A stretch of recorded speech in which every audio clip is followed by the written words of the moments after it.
जय हिंद साथियों, नमस्कार सभी भाइयों को। साथियों, आर्बिट्रेशन करके ये आपके बैंक अकाउंट को फ्रीज कर देंगे, ये आपके घर का सारा सामान ले जाएंगे।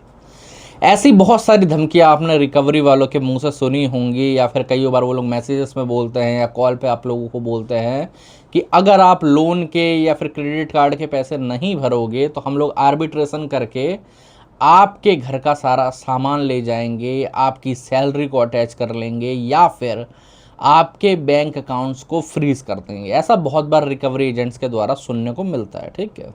और कई भाइयों का यही सवाल रहता है कि सर, मैंने तो जब लोन लिया था तब ये आर्बिट्रेशन का मुझे पता ही नहीं था, ये आर्बिट्रेशन होता क्या है, ये क्या चीज़ है, क्या नहीं है। ना मैंने कोई एग्रीमेंट साइन करा, ठीक है, ना ही इन्होंने मेरे कहीं पर सिग्नेचर लिए, तो फिर ये कैसे एग्री कर सकते हैं कि भाई साहब मेरे को आर्बिट्रेशन का नोटिस ये लोग भेज सकते हैं। और अगर भेज भी दिया है तो भाई साहब, आर्बिट्रेशन नोटिस का भेजने का मतलब क्या ये बनता है कि वो लोग सीधे मेरे घर पे आएंगे, मेरा सामान उठाएंगे और उसको बेच के अपना पैसा लेके चले जाएंगे? क्या ऐसा सच में होता है? तो आज इसी के बारे में बात करेंगे कि भाई साहब, आर्बिट्रेशन का जो नोटिस है ये क्या है, किस फसाद की जड़ है एक्चुअली में ये, और इसको किस तरीके से डील करा जाता है और किस तरीके से अपना प्रॉपरली आप लोग बचाव कर सकते हो, ठीक है। और इसको इग्नोर करने के बाद आपको क्या दिक्कत हो सकती है, मैं अपने ही दोस्त सब्सक्राइबर्स का किस्सा आप लोगों को बताऊंगा। ऐसे सब्सक्राइबर का भी बताऊंगा जिसने एड्रेस चेंज कर लिया था, और ऐसे का भी बताऊंगा जिसने एड्रेस चेंज नहीं करा था, ठीक है। तो देखो साथियों, वैसे तो मैं आप लोगों को बता देना चाहता हूँ, आपने कहीं पर सिग्नेचर करे हों या नहीं करे हों, ठीक है। ज़्यादातर आज के टाइम पे 90% जो लोन मिलते हैं वो ऑनलाइन तरीके से ही मिलता है कि आप लोगों ने घर से ही अप्लाई करा, वहीं पर आपके मतलब ओटीपी ले ली गई, वहीं पर आपने स्क्रीन पर कोई सिग्नेचर कर दिया। सिग्नेचर की भी ज़रूरत नहीं होती कई बार, तो आपने खाली ओटीपी डाली और आपका लोन आपके अकाउंट में आ गया। अब कई लोगों को लगता है कि भाई मैंने तो कोई एग्रीमेंट साइन करा नहीं, मैंने तो कहीं पर कोई पॉलिसी पढ़ी ही नहीं, सीधी सी बात है। तो ऐसा ही नहीं मेरे भाई, जो आपने आधार कार्ड की और अपने मोबाइल की ओटीपी डाली है ना, वो एक तरीके से आपका सिग्नेचर का ही काम करता है, ठीक है। आपने टर्म्स एंड कंडीशन पर टिक भी करा है। मैं आप लोगों को बता देना चाहता हूँ, कई लोग ना बहुत सीधे बनते हैं कि सर मैंने कुछ नहीं करा, ये बैंक की ही गलती है, बैंक जानबूझ के ये कर रहा है। देखो, वही बात है, बैंक तो करेगा ही भाई साहब की सीधी सी बात है। अगर मान लो उसने लोन दिया है और वो सिक्योर लोन नहीं है, तो वो कहीं ना कहीं से तो ट्राई करेगा कि मैं कुछ और करके अपने पैसे निकालने की ट्राई करूं। तो इसीलिए वो लोग आर्बिट्रेशन का जो एक्ट होता है ना, आर्बिट्रेशन का जो क्लॉज होता है, वो हमेशा डालते ही डालते हैं। फिर चाहे आपका सिक्योर लोन हो, अनसिक्योर लोन, हर तरीके के लोन में वो पड़ता है, ठीक है। कोई सीसी लिमिट हो, कोई ओडी लिमिट हो, सब में पड़ेगा ही पड़ेगा वो, ओके।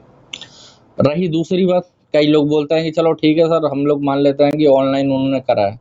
अब अगर मुझे कोई नोटिस आएगा तो मैं उसका कोई रिप्लाई नहीं करूंगा, मैं उसको प्रॉपरली इग्नोर करता हूँ, ठीक है।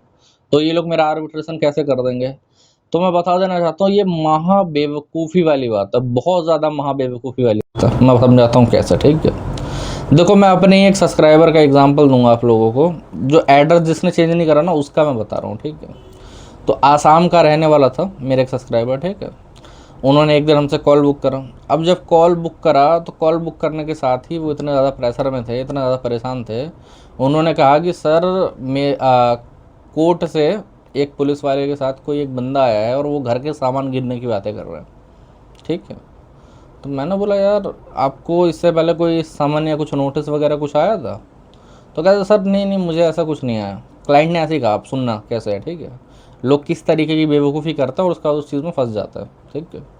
तो मैंने उनसे बात करी तो उन्होंने बताया कि भाई साहब, हाँ ऐसा ऐसा केस वहाँ पर लगा हुआ है, तो आप देख लीजिए, ऑनलाइन चेक कर सकते हो।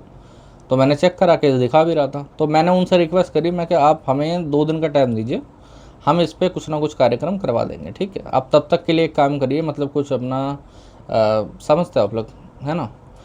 तब तक के लिए आप जाइए, हम 2 दिन में इसका काम करवा देंगे, ठीक है।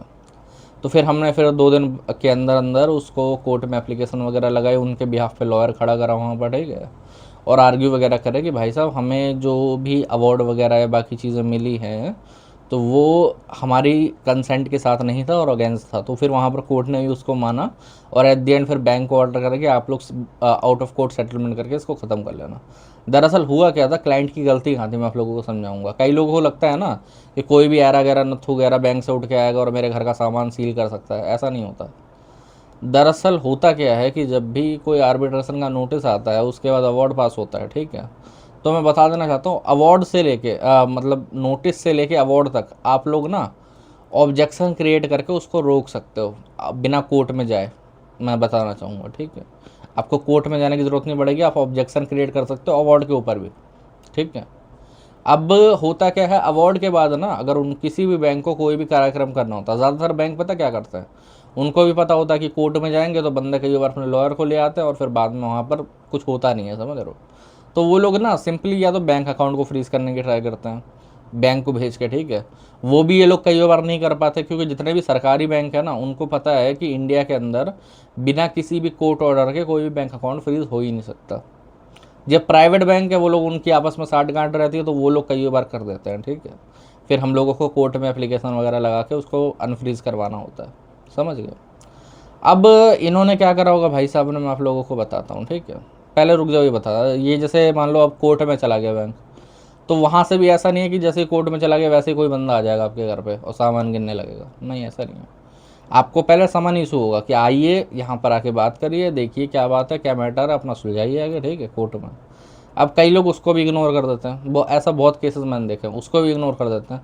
एट दी एंड फिर क्या करता है कोर्ट कि भाई साहब, वहाँ जज साहब हैं, वो लोग सीधे बोल देते हैं कि भाई साहब जो भी आप अपना, कई बार कोर्ट ना अपना खुद का बंदा भेजती है या फिर कई बार बैंक का जो ऑथराइज पर्सन होता है उसको भेजा जाता है कि जाके इनका सामान वगैरह गिन लीजिए, ठीक है।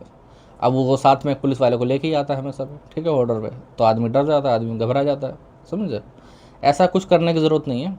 अगर आपको कोई भी आर्बिट्रेशन का नोटिस आया है, ठीक है, या कोई भी अवार्ड आया है, अभी तक कोर्ट का समन नहीं आया, ठीक है, तो भाई साहब कुछ मत करो, आप लोग सीधे उस पर ऑब्जेक्शन लगवाओ 20-30 पन्नों का, ठीक है, बात वहीं पर ख़त्म हो जाएगी। मैं आप लोगों को बताना चाहूँगा, ऐसा बहुत बार हुआ, हमारे क्लाइंट के साथ भी हुआ है और बहुत सारे लोगों के साथ अलग भी हुआ है, ठीक है। अब इन कस्टमर ने पता क्या करा था, इनका जो भी इनको नोटिस वगैरह आए, इन्होंने अपने किसी दोस्त यार को दिखाया, उसने बोल दिया होगा कि यार ये कुछ नहीं होता, ये कोई दिक्कत वाली बात नहीं है, ठीक है। एट द एंड अवार्ड आया, अवार्ड को भी इग्नोर कर दिया। उसके बाद इन्हें कोर्ट का समन भी आ गया। अब सुनना कितने बेवकूफ़ आदमी हैं, ठीक है। कोर्ट का समन आया, उसको भी इग्नोर कर दिया। जब भाई बंदा खड़ा हुआ आके तभी दौड़े, तब घबराए, तब परेशान हुए। तब मैं बताना चाहूँगा, जितने इन्होंने नोटिस के रिप्लाई ना लिखा के पैसे बचाए होंगे ना, उससे डबल लग गया था इनके, एक्चुअली बता रहा हूँ, ठीक है। तो मैं बताना चाहूँगा, आर्बिट्रेशन नोटिस का रिप्लाई ऑब्जेक्शन आप लोग लिखें, ठीक है, खुद से लिखें, किसी से लिखवाएं, किसी और से करवाएं, खुद से सीख के करें, करवाना मैंडेटरी है। अगर नहीं करोगे आगे चल के परेशानी होगी ही होगी। अब कई लोग बोलेंगे कि मान लेते हैं सर मैं एड्रेस ही चेंज कर दिया मेरा, ठीक है, मैं अपने सब्सक्राइबर का एक बताऊँगा, सर मान लेते हैं मैंने एड्रेस ही चेंज कर दिया है, तब ये अवार्ड पास कर ले या कोर्ट में चले जाए, मेरा क्या कर लेंगे। तो मैं बताना चाहूँगा, देखो यही मेरे एक सब्सक्राइबर के साथ हुआ था, मुंबई में उनका बिज़नेस था बहुत बढ़िया, ठीक है। अब किसी कारणवश वो बिज़नेस चल नहीं पाया बाद में, ठीक है। जब चल नहीं पाया तो उन्होंने फिर वो बिज़नेस वगैरह बंद कर दिया और अपना, और जो वो नेटिव प्लेस में रहते थे वहाँ पर चले गए, वहीं महाराष्ट्र में कहीं पर रहते थे वो, ठीक है, वहाँ पर वो चले गए। जब वहाँ पर चले गए तो उन्होंने अपना वहाँ पर कुछ काम स्टार्ट कर दिया और वो चल रहा था, धीरे धीरे करके खुलोड़े पैसे वैसे जोड़े, 2-4 लाख रुपए, ठीक है, अपने बैंक अकाउंट में रखे उन्होंने। अब एक दिन अचानक से जब वो बैलेंस चेक कर रहा था, उन्होंने देखा कि ये अकाउंट फ्रीज हो गया, ठीक है। वो बैंक गए, बैंक जाके पता करा तो उन्हें पता लगा कि भाई साहब कोई आर्बिट्रेशन का अवार्ड आया है और उसके बिहाफ पे बैंक अकाउंट फ्रीज हुआ है। अवार्ड की कॉपी उन्होंने मांगी, पहले तो बैंक ने मना करा, फिर उन्होंने मुझे फ़ोन मिलाया, मेरे से बात करी, तो मैंने बैंक को बोला कि भाई साहब ये अवार्ड की कॉपी तो आपको देनी पड़ेगी, तो उन्होंने अवार्ड की कॉपी दी। फिर हमने उसके ऊपर केस वगैरह फाइल करा कोर्ट में, डिस्ट्रिक्ट कोर्ट में, ठीक है। अब वहाँ पर सीधी सी बात मैं आप लोगों को बताऊँगा, कम से कम 2.5-3 महीने लग गए अकाउंट को अनफ्रीज करवाने में। जी हाँ, अब 2.5-3 महीने तक उनका खर्चा लाना भी मुश्किल हो जा रहा था, क्योंकि सारे बैंक पैसे जो हैं इनके बैंक अकाउंट में ही पड़े रहते थे। वो मर्चेंट अकाउंट था, ठीक है, तो उसके अंदर पड़े रहते थे। अब ये होने से आप लोग रोक सकते हो, मैं बताता हूँ क्यों, ठीक है। ये होने से रोकना बहुत आसान है कि मैं सभी भाइयों को बोलता हूँ कि अगर आपने डिफ़ॉल्ट करा है तो आप लोग किसी भी प्राइवेट बैंक के अंदर अकाउंट मत रखो। मैं जेन्युइन बोल रहा हूँ, प्राइवेट बैंक के अंदर अकाउंट रखना ही नहीं है। क्यों नहीं रखना, मैं आपको बताऊँगा। क्योंकि देखो जितने भी प्राइवेट बैंक्स हैं ये लोग आपस में थोड़ी बहुत साठ गांठ करके रखते हैं कि भाई साहब अगर मेरा कोई ऑर्डर तुम्हारे पास आता है तो तुम फ्रीज़ कर देना, तुम्हारा कोई ऑर्डर आएगा तो मैं फ्रीज़ करवा दूंगा। और इनके जो मैनेजर्स होते हैं वो बिल्कुल ही मंद बुद्धि, पता नहीं क्या, एकदम बिना पढ़े लिख के भेज दिए गए वहाँ पर, मुझे समझ में नहीं आता। वो लोग अकाउंट को फ्रीज़ भी कर देते हैं, समझे। आप ये चीज़ सरकारी बैंक के साथ कर ही नहीं सकते। सरकारी बैंक के पास जाएगा, वो लोग अकाउंट को देखेंगे, वो लोग सीधे बोल देंगे कि भाई साहब बिना कोर्ट के ऑर्डर के हम लोग नहीं करेंगे, या तो साइबर क्राइम की जो पुलिस है उनका ऑर्डर लेके आइए, तब हम अकाउंट फ्रीज करेंगे। उसके बिना वो लोग अकाउंट फ्रीज करते ही नहीं है। इस चीज़ में मैं सरकारी बैंक का साथ देना चाहूँगा। जैसे एक बैंक है यूनियन बैंक, मैं आप लोगों को बताऊँगा, ठीक है। वो बैंक इतने पुराने ज़माने में जी रहा है ना कि अगर आप लोग उसका खुद का ऐप खोल के खुद का ये लॉगिन करने का ट्राई करोगे ना, तो वो भी नहीं कर पाओगे सही तरीके से। तो वो लोग दूसरे का अकाउंट क्या फ्रीज करेंगे? वो लोग करते ही नहीं है, सीधी सी बात है, उनको कोर्ट ऑर्डर चाहिए। तो दोस्तों इसीलिए ज़्यादा परेशान होने की ज़रूरत नहीं है। अगर आपको किसी भी प्रकार का आर्बिट्रेशन का नोटिस, आर्बिट्रेशन का इंटरिम ऑर्डर या फिर आर्बिट्रेशन का अवार्ड पास होके उसकी कॉपी मिलती है, चाहे ऑनलाइन मिले या फिर ऑफलाइन मिले। बहुत सारे भाई लोग ये भी बोलते हैं कि सर किस प्रकार से ऑनलाइन आएगी या फिर ऑफलाइन आएगी। मैं बताता हूँ, 4 प्रकार से आप लोगों को आ सकती है। या तो आपको मेल पे आ जाएगी, ठीक है, या तो आपको एसएमएस पे लिंक आ जाएगा जिससे आपको पीडीएफ डाउनलोड हो जाएगा वहाँ पर, ठीक है, या तो आपको हार्ड कॉपी भी मिल सकती है, सीधी सी बात है, ओके। या फिर सिंपली तौर पे अगर तीनों ही तरीके से नहीं आता तो आपको व्हाट्सएप पर भी वो लोग उसकी कॉपी भेज सकते हैं, ओके। व्हाट्सएप पर लिखित में नहीं आएगा कुछ, सीधी सी बात है, वहाँ पर भी पीडीएफ की कॉपी आएगी जिसके अंदर प्रॉपरली लेटर हेड होगा, बाकी चीज़ें होंगी।